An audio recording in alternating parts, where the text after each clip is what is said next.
In this lesson, we are going to look at the ionic bonding. So let's first begin by defining ionic bonding. So this bonding, it is just the type of bonding that involves the transfer of one electron or more electrons to become stable. So here we are looking at the transfer of electrons. So whenever you have the transfer of electrons from one element to another element, you have what we call the ionic bonding. Now, after we've looked at this definition for ionic bonding, you need to know that the element that loses the electrons is known as a metal. So typically, metals or most metals loses electrons to become stable. So the one that is losing is known as a metal. Then for the one that is gaining, is known as a non-metal. So ionic bonding exists between a metal and a non-metal. Now, the compound that is formed between a metal and a non-metal during the ionic bonding is known as the ionic compound. So the ionic compound, it is just the compound that exists, like the ionic compound. An example of an ionic compound can be like sodium chloride. So sodium chloride is an example of an ionic compound because sodium is a metal and chlorine is a non-metal. Now, away from there, we also need to know that when an element loses electrons, such as a metal, when a metal loses electrons, it forms what we call a cation. A cation, we are looking at a positively charged ion. So it's an ion with a charge of positive. So during the ionic bonding, metals forms the cations. Then for the non-metal here, we can see that we are going to have the gaining. So the non-metal forms the anion. So anion is a negatively charged ion because it has gained. So now in general, an ion can be positive or negative. So the word ion simply means the charged particle or the charged atom, the atom that is charged. That is what we call an ion. Now, after we've looked at the cations and the anions, let's also look at electronic configuration for some elements. Now, such as maybe if we have sodium. So sodium has 23 mass number. The atomic number is 11. Now, electronic configuration for sodium. The first shell, we know that the first shell occupies how many? 2 electrons. So this is shell number 1. So we have the first shell, 2 electrons. So now we need to subtract 11 minus 2. We can see that we have 9. Then the second shell occupies 80 electrons. So 9 minus 80, we have 1 extra electron. So that 1 electron that is remaining for sodium is found in the outermost shell. Then also the other thing that you need to know, the number of electrons in the outermost shell determines the group in which an element is found. So sodium is found in group 1 because it has 1 electron in its outermost shell. Let's also maybe try calcium. So calcium has a mass number of 40, then an atomic number of 20. So calcium, the first shell will occupy 2. So 20 minus 2, we get 18. The second shell will have 8.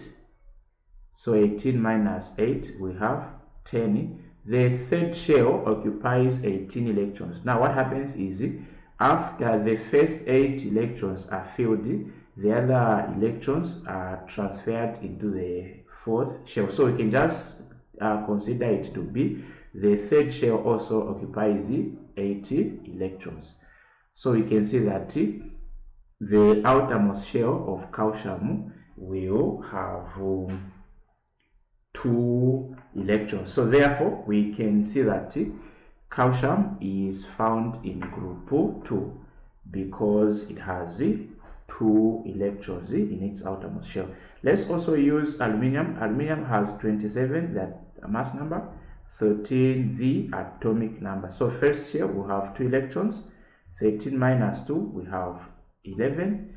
The second shell we have 8, 11 minus 8 we have 3. So the outermost shell has 3 electrons. So here we can see that aluminium is found in group 3.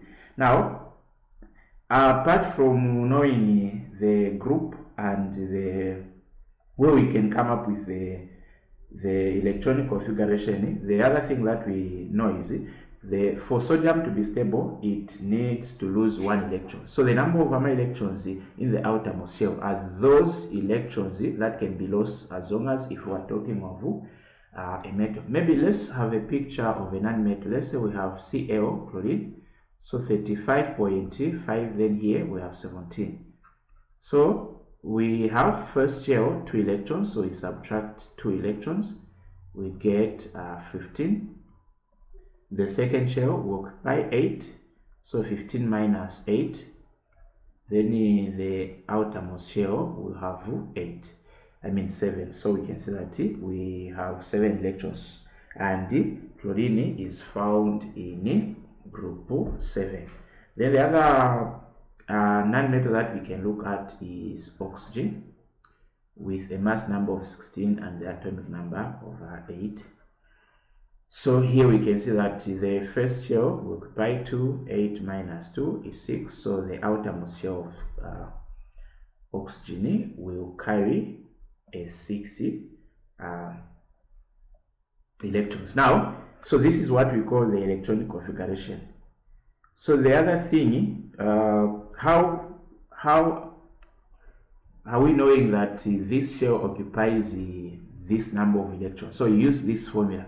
So you can just say number of electrons. The formula is 2 times n to the power 2.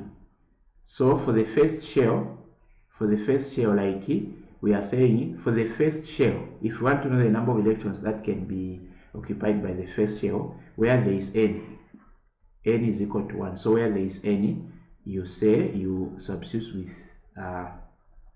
1 times 1 squared is 1 times 2. This is where the 2 is coming from. Let's look at the second shell, where the value of n is equal to 2. So we can see number of electrons is equal to 2, where there is n, we put 2 raised to the power 2.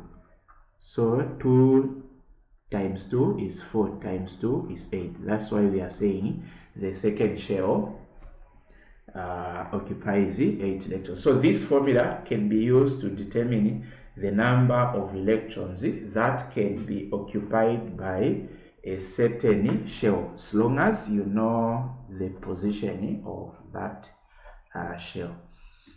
Now let's look at the first example. So we are going to draw the cross and dot diagram between sodium chloride. So sodium chloride, it is a compound formed between sodium, which is a metal, and chloride, which is a non-metal. So we can remember, we said sodium has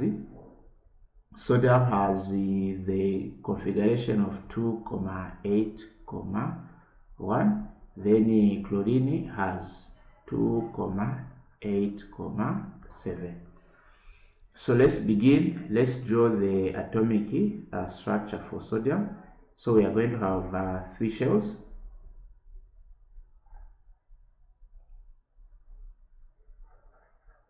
So the first shell will have 2 electrons. The second shell will have 8 electrons. The outermost shell here we are going to have 1. Then for Cl also we are going to have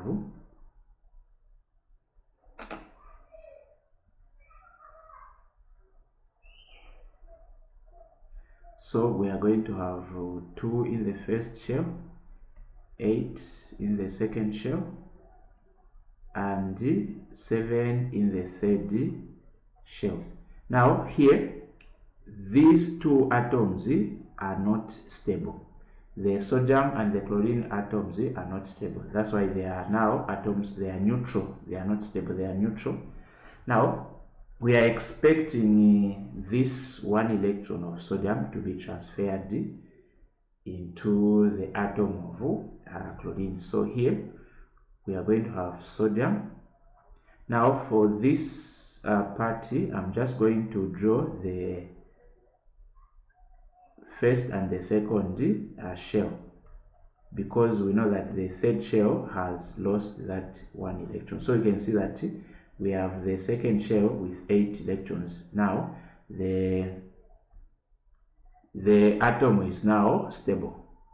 So we have lost, there is 1 electron that we have transferred to Cl. So let's look at now Cl. Now Cl, this time the third shell of the Cl has 8 electrons. So where the 1 is coming from is the electron that is coming from the sodium atom.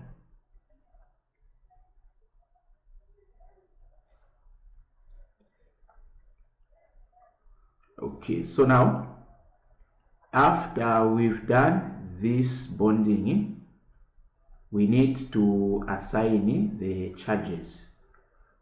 So the charges that we are going to assign depends on the nature. If it has lost, the charge is positive.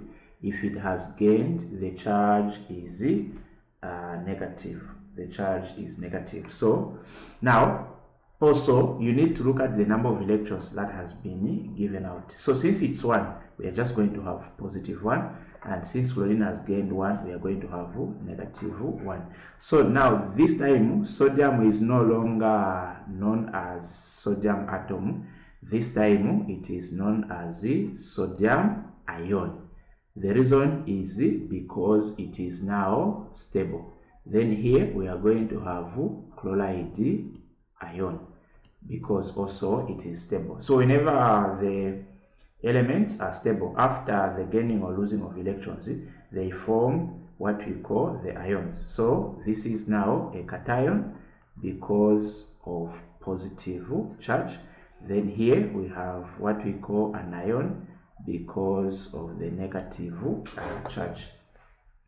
Then the other thing that we need to know about the charges, the sodium ion is known as monovalent. So here we have monovalent cation. So monovalent cation. So when mono means 1, so this one means 1. So the monovalent cation, it is when an element such as a metal has lost 1 electron. Then for chlorine or chloride ion, this is what we call also monovalent.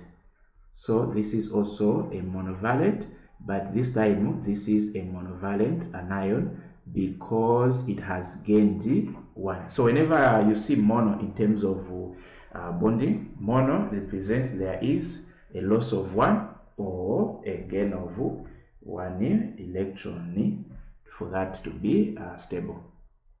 Now the other thing that we can look at is, let's look at for sodium first. Let's begin with sodium.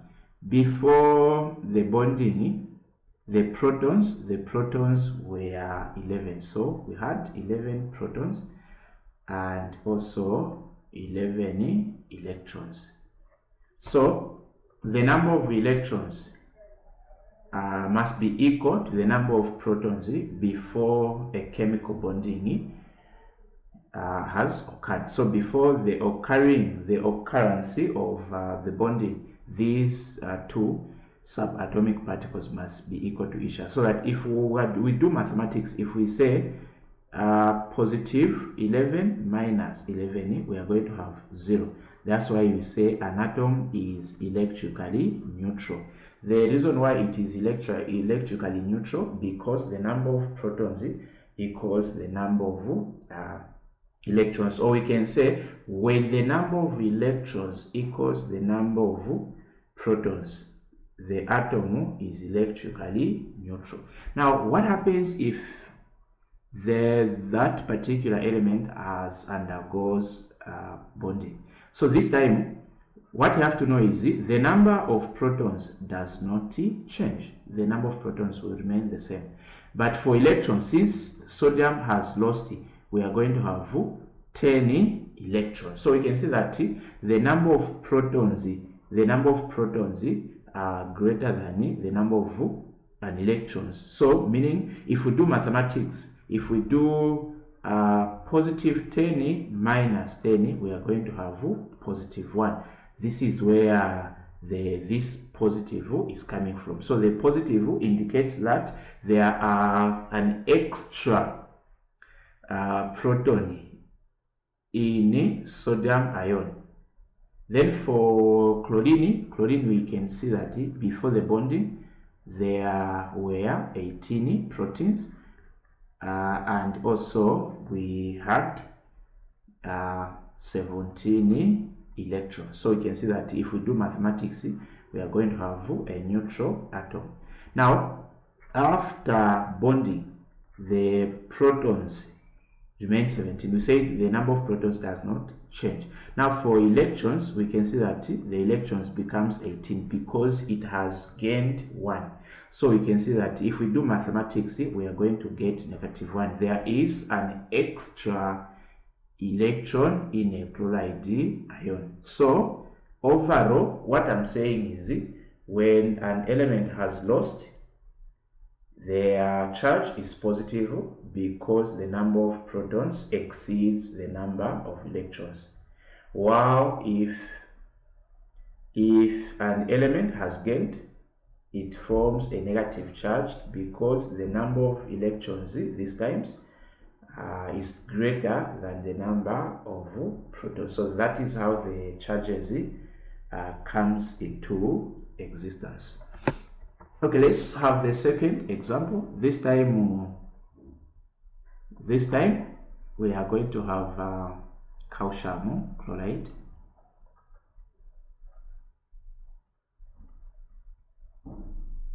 So calcium chloride. So calcium has 2,8,8,2. Then we know for Cl has 2,8,7.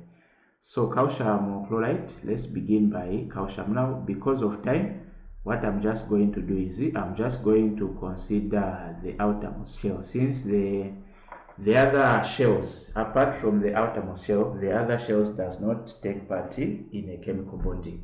So I'll just consider the outermost shell. I will ignore the other 3 shells. So we can see that in an atom of calcium, there are 2 electrons. But for Cl, in the outermost shell of Cl, here we can see that we have 7 electrons. Now, this time we are going to see a difference in terms of now transferring. So what happens is this chlorine needs 1 electron to become stable, but calcium needs to give 2 electrons. So what happens to that extra electron that is remaining? So what happens is the receiver, since the receiver cannot receive the 2 electrons, it has to invite another chlorine atom. So this time we are going to have 2 atoms of chlorines that will receive the 2 electrons coming from the calcium. So we are going to have this part. So if we can now form calcium. So this time I'll show the first and the second and the third shell. but I'll just fill in the third shell since it's now stable. The fourth shell, I'm not going to show that. So we can see that calcium has lost 2 electrons. Then here, for chlorine, I'll just look at the outermost shell since this one has gained. So we can see that each shell will have 8 electrons with 1 electron from calcium. So you can see that one has gained 1 electron. So in total we have 2 electrons that we have. So here we have calcium ion, then also here we have chloride ion. Now calcium is divalent, cation. So the di means 2, it has lost 2. Then if we add the 2 electrons, 2 atoms of chlorine, we are going to have divalent anion because these two have gained 2 electrons. Okay, let's look at another examples. Then for the charges, we know the charges. Where there is positive 2, we know that we have 2 extra protons. Where there is negative 2, we have 2 extra electrons. So let's move on. We try another one. So this time, let's look at if we have calcium oxide. So we know configuration for calcium is 2,8, 8, 2. Then for oxygen is 2,6. So for calcium, I'll do the same. I'll just consider the outermost shell. So you can see that there are 2 electrons in the outermost shell. Then for oxygen, we can see that here we have 6 electrons in the outermost shell. 6 electrons in the outermost shell like this. So these 2 electrons, now for oxygen to be stable, it needs 2.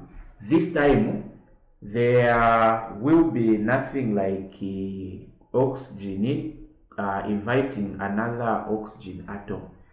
So this case, the reason why there will be a 1-to-1 is because the number of electrons that can be lost by calcium is equal to the number of electrons an atom of oxygen needs. So therefore there is that equivalent in terms of losing and gaining. So we are going to have this calcium. I'll just look at the third shell.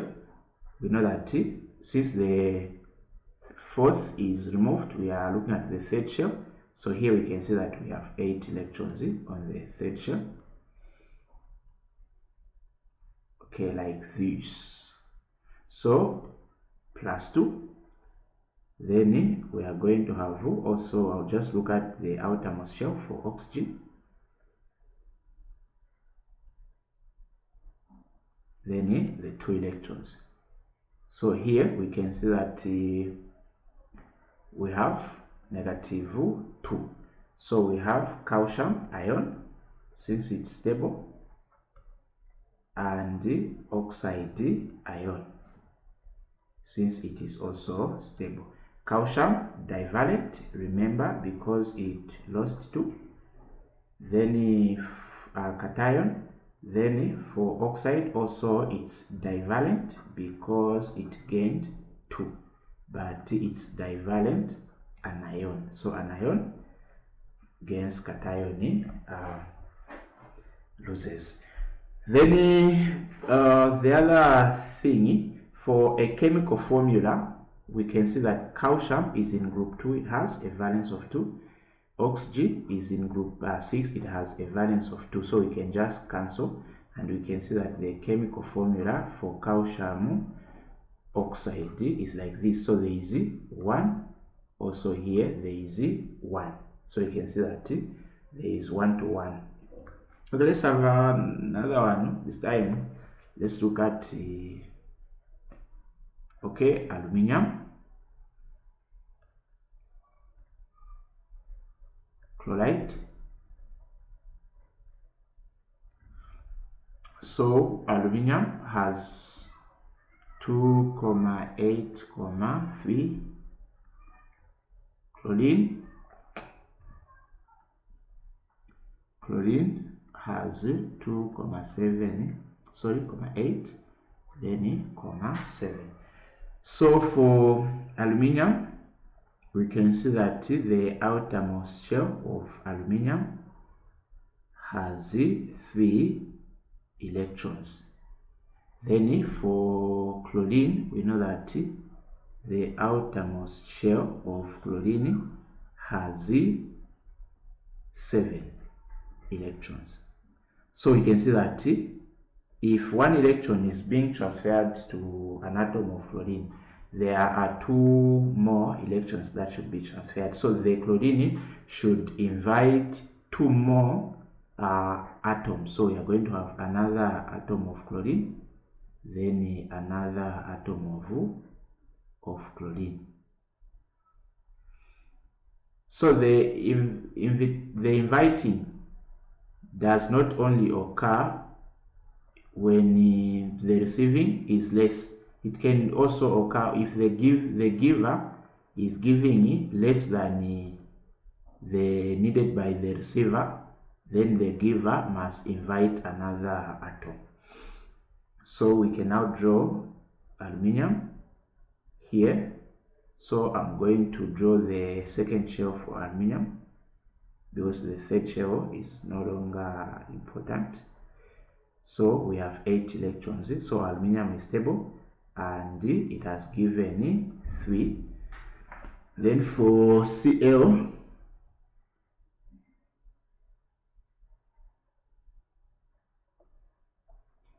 the first chlorine atom will have 8 electrons.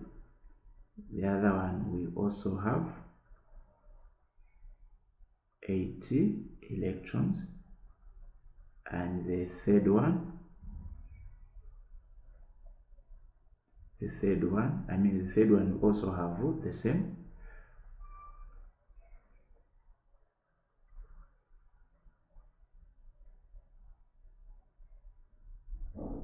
So the only electrons that are involved in a chemical bonding are electrons in the outermost shell of an element.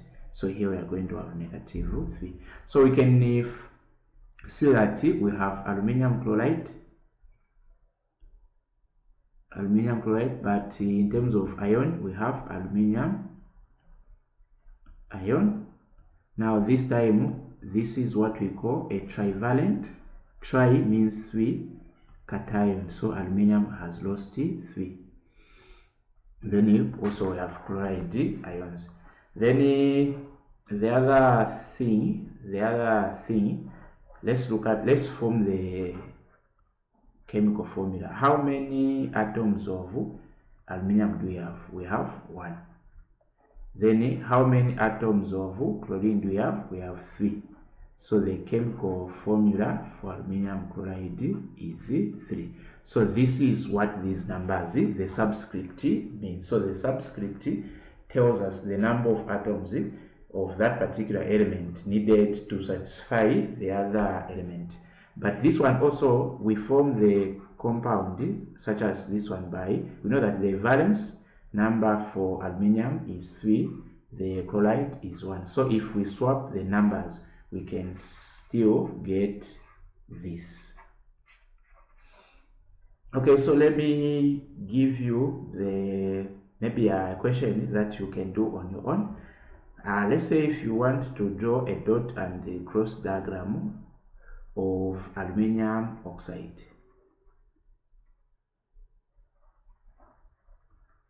So you can do this on your own. So aluminium has a valence of 3, oxygen has a valence of 2. So we can see that the numbers are not even, so we cannot cancel. The 2 will go there, 3 will go there. So aluminium oxide is like this. So we can see that we need 2 atoms of aluminium to satisfy 3 atoms of oxygen. So you can try this on your own. That's it for this video. If you have questions, you can write them down in the comment section below. So thanks for watching.